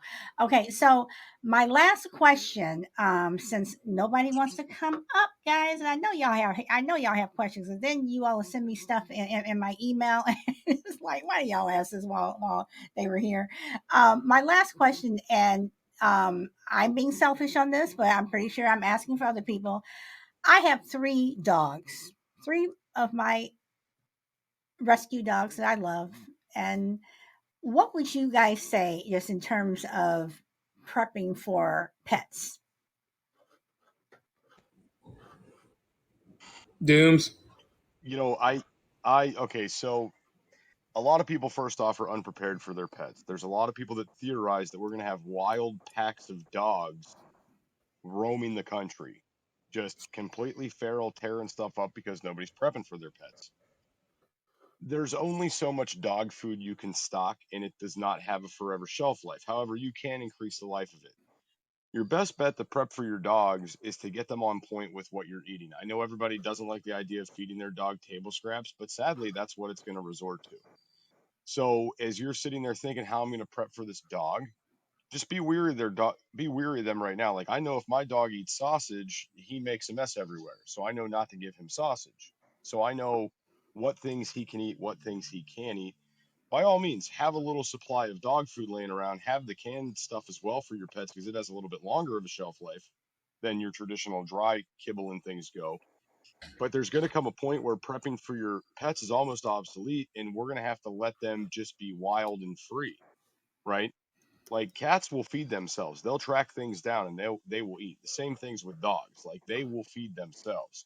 Whether they're getting into garbage that's 3 weeks old or whether they're out, taking out a rabbit, to an extent, they're going to start feeding themselves. But okay, but that's different if you're not. I mean, I live in a small town, well, relative to the big city. I live in a place that's 65,000 people. I live around a lot of dairies. There are a lot of farms and what have you. But for the most part, I live in the city. I just can't let my dogs roam. No, I get So what you're saying. So then work on it. So then I would work on a food supply for the dog. Get creative with how to preserve the dog food. I know there's some people out there that they go out and they vacuum seal dog food. They'll mylar their dog food in mylar bags. They'll do things like that. But I know we also have the abundance. A lot of people feed their pets 3 or 4 times a day, right? So limiting their diets is going to be a big thing too. Limiting their food intake in order to conserve a little bit of food is going to be another thing. Okay. Boss says this is why. Aren't you on a train, Boss, or did you get off that train? This is why I believe cults are necessary. Prepper cults are just cults that know what's coming, that everyone can help one another when shit hits the fan. I don't think I got that. And then Carlin says, "Can you store dog food in my Mylar bags?" Okay, he just answered that. Uh, Hence the phrase "cool for cats." Ba says cats rule. No, Ba, I'm not a cat person, so no, cats do not rule. Crucible is here. I'm sorry, and Ba knows I am not a cat person. I nope. Mm-mm. So and Dooms, I know you have your cute little kitties, but sorry, I will take your Alaskan Husky, but the cats you can keep. I feel good saying that. Okay. And Crucible is here. So, what would you like to say? Because we're going to be wrapping it up. Hey everyone, great topic. Hey Jester, how are you? Oh, I'm doing good, Crucible. How you doing this evening? Doing well, doing well. Got a question for you. I mean, I'm a single person. I live in the city, and I shop for something like, as I need it. I've never been a forward-looking person. I've never been a big planner. I'm certainly not a prepper, but I appreciate the concept. What do you think of for a single person who I don't eat a lot to begin with, but I do respect the whole and what you guys have been talking about, considering the times we're living in. I'm really paying attention. How does a single person go about planning for things? I tend to throw stuff out as it is, and I go to the store every couple days. That's just how I've always done it because I'm just shopping for me. I don't have to think long term if I don't want to. But if I wanted to think long term, how does a single person who is not going to consume nearly as much as a 4 or 5 person, 6 person family, what do you recommend people who want to start prepping? What do single people do without wasting a lot of food and money? So I would say first off, prepping if you're single is way easier than prepping for a family or a second person, right? Because you're able to store things that are exactly what you want to eat, which is going to mean less waste in the long run. You know what I mean? If you're someone that say loves mixed vegetables, then you stock up on a bunch of cans of mixed vegetables, right? Just when you get in that circumstances of certain things like shortages and survival, you're automatically not going to throw away less. You know you're going to need to conserve, right? Um, but the flip side to it is you being by yourself, you can assess your daily calorie needs and you could put together a better budget to store things for cheaper money, to store things for less. You know what I mean? Yeah, that makes sense. That makes sense. But so I would stick to the same script that you would recommend for families, right? You're going to buy things that are going to hold up well long term, and you know manage it that way. It's just I would be doing it differently because I'm just one person. So that makes sense. I hadn't looked at that from that standpoint, but yeah, that makes sense. And also, like one thing I got in there, Crucible, get a cat. You got to get a cat. Yeah, I thought Oh, about getting a pet. I might have trouble with a bird, but a cat, they're I go back and forth. I love dogs. I'm not a big cat person, but you don't have to walk cats. So that's the upside. That's one vote for a cat. I can't think of any other votes for a cat, but I do appreciate the thought. I'll have to give that some. cats are evil. I've never trusted them. They don't like me either. But like I said, it is a pet, and you don't have to walk them. But they do tend to jump on you in the middle of the night, so there is that. I have two labs. I have a chocolate lab and a yellow lab. The yellow lab, I don't have to worry about her. She will go out, she will hunt, she'll do whatever she needs to. She's my bird dog, and she will come home and she will sit on the porch until I get there. Now, Gus, on the other hand, my chocolate lab, he will lay in the yard all day until he dies. He does not care. He does not care about nothing. If you don't feed him, he will not feed himself. And so, but going back to the dog prepping thing, is yeah, you have to consider them a member of your family.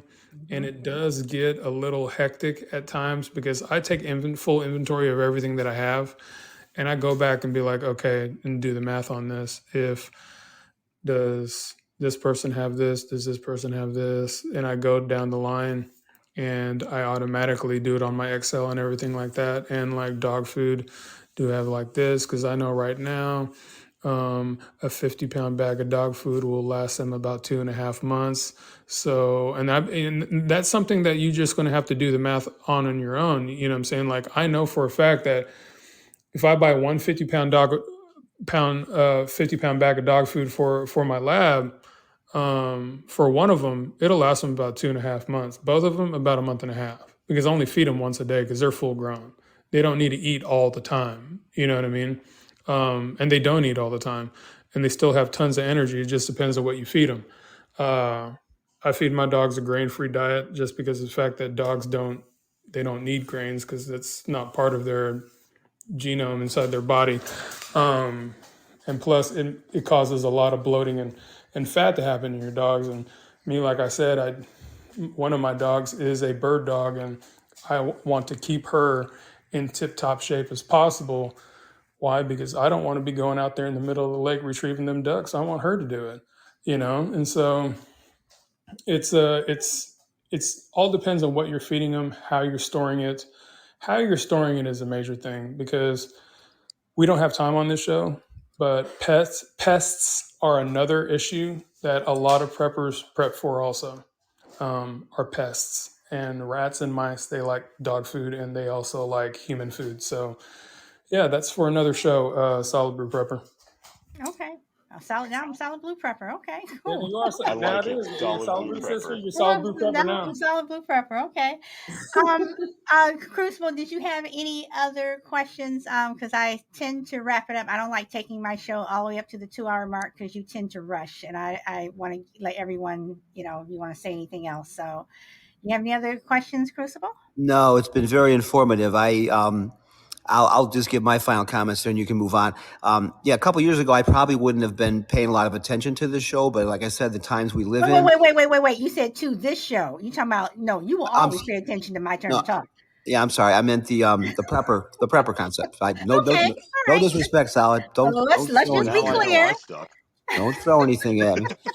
Um, but yeah, I mean, especially talking to guys. I mean, I'm not blowing smoke up anybody's butt here, but you guys know what you're talking about. You're not whistling Dixie. You're not throwing crap against the wall. You guys know your stuff. So really, really informative stuff I hadn't really thought about. So yeah, I mean, a really, really good topic, very timely. So I enjoyed it. Okay. Whistling Dixie, how old are you? And I know you're older than me, so you can't come back with a smart comment. So, And I have one, but I won't. okay. You're gonna hold it too. All right. So, Prep and Money, I appreciate you coming on the show. I really, really do. Um, I loved it. I loved every second of it. well, good. And like, Do you have any Doom final comments? put a little jest in the beginning, like he never comes on my show. I never knew I was invited to begin with. But it's no, it's great. Everybody's invited to listen, whether I let you call in or not. I listen to your podcast all the time when I'm driving around. But one final thing that I will say, and this isn't anything for me, is yes, I do deal in life insurance and I do deal in finances. The best advice I can give anybody, I don't care what kind of life insurance it is during these times, get some kind of life insurance. I know Dooms hasn't. Crucible, I don't know if you have it or not. Solid Blue Sister, I don't know if you have it. But whoever out there during these times, you need life insurance. And you don't have to get it from me. You don't have to, do that. This is not a plug for me or anything like that. It is just the responsible thing to do if you have a family, because I believe in it so much. If something were to happen to me, I have type 2 diabetes, and if something were to happen to me, I'm highly susceptible to COVID or anything else. So if something were to happen to me, I want to make sure and have reassurance that my family has something to fall back on, even though daddy's not there or, their husband is not there. If you are listening and you have a family, your first priority as a mother or father is to get life insurance. It's not for you. It's for your children. It's for the legacy that you'll leave behind for them, because that's a whole nother podcast that I could talk on, and how many legacies were born out of the Great Depression from life insurance. But I just want to tell people out there, just want to bring awareness to that. Like I said, I'm not bringing a plug for me. I'm just thinking it's the financially responsibility of parents to have life insurance for their children. And that's all I want to say. But other than that, thank you so much. I loved it. I loved every second of it. Well, thank you very much for coming on. And you should have been on yesterday's show, because we were talking about the insurance and what you should have. And I do have life insurance. My husband and I have a living trust. And as of last week, when I went to the doctor to get my physical, I am working on my medical directive. So I don't want to leave my son. I don't want to leave him dealing with stuff that he shouldn't have to deal with, because grief is enough. You don't have to pile on all the other crap that comes along with it. So, Mr. Jester, do you have anything to say to the masses, not to Bob, but to the masses? Yeah. So, my first off, thanks for having me on today. I'm sorry it took me so long Always. to come back. My bad. Um, but no. So, I am a firm believer that the shortages are already upon us, and we just haven't felt them yet. If there's any time to build a food pantry, add a couple extra canned goods to the grocery shopping list every week, get yourself up to that 30-day supply, now is the time. If nothing happens and I'm wrong, I saved you some money due to inflation. That's it. Okay. All right. Well, I would love for because I'm gonna tell you I'm gonna get stuff in my email and everything, and I personally have a lot more questions, and I'm actually gonna want Jester. I'm gonna want you to come back to do a show on guns. So Ooh, my favorite subject. yeah, I'm gonna want you to do a show on guns. And guys, if you don't follow I'd Jester love to come back to that too. on its Doomsday podcast on Podbean, you guys need to follow him. You need to listen. I mean, he is a wealth of information, and I thought I knew a little bit of stuff. Now I'm learning more stuff, but I would like to learn a lot of stuff. And just even with other people who are on the show who come on. I mean, Prep and Money, just for you being here on the financial side and, you adding to everything. I mean, for me personally, I learned a lot. And for people who are on Doom Show who come on and they're talking about prepping, I mean, there's just stuff that I was like, oh, okay, so yeah, guys. So you guys should give him a follow. And Dooms, you want to tell people when you are on? Yeah, so new episodes hit the platforms, iHeartRadio, Spotify, Applecast, all these places. They all hit Monday morning at 5 a.m. Eastern Standard Time. So check out our uploaded shows. And then we are live every Monday evening, 10 p.m. Eastern Standard, which I believe is 7 p.m. Pacific Standard Time, every Monday. Okay. And Prep and Money, do you want to, are you on any platforms or do you just go from show to show? He quit. He's gone. No, I didn't. I did not quit. All right, I was answering a question. No, I'm on TikTok at PrepnMoney, and that's pretty much it. I'm not as cool as Jester is. Okay. And Prep and Money, I will tell you next time you come on TikTok, don't have the generic name. Have have your name and have your stuff together, so we know it's you. Yes, Mama. I'm just saying, because it's like when you come on as QSLBQT quiet and whatever, people are like who, and then those are the ones that tend to get blocked. So, so all right, everyone. So thank you all for coming. I appreciate you. As you all know, the show does not work without you. And thank you very, very, very much. Jester will be on Friendly Differences on Saturday, 12 noon Pacific. We are not going to be on Podbean. We will be broadcasting or streaming on Twitter, YouTube, and Facebook, and that's 12 noon Pacific. I have to do Pacific time, so you guys got to figure out your own time. So that's Saturday, June 25th, and we'll be talking about white fragility. So that's going to be a little serious show. So other than that, guys, again, thank you very much. Enjoy the rest of your day or weekend, or I'm sorry, your day or evening, wherever you are in the world, and go where the wind takes you. Who's coughing? Is that a COVID cough? No, it's not. I'm sorry. That's a smoker's cough. Don't get me giggling. All right, guys. Go home, everybody. Thank you very much. Bye. Oh, Prep and Money, thank you so much. Crucible, thank you for popping up on the panel. Brina, Juju, Doomsday, Ninja, Power Girl, Frankie, Carlin, thank you guys so much. EMAC was here. Alpha Mike was here. Juju. Who am I missing? Did I say Frankie? I did say Frankie. And thank you all for the gifts. I appreciate it. I know I'm missing somebody. I apologize if I don't say your name, guys. I'm not trying to purposely miss you. Blue Rock. Blue Rock was here. Blue Rock. Who else? Who else? And for everybody over on Podbean and Twitter and YouTube, thank you very much.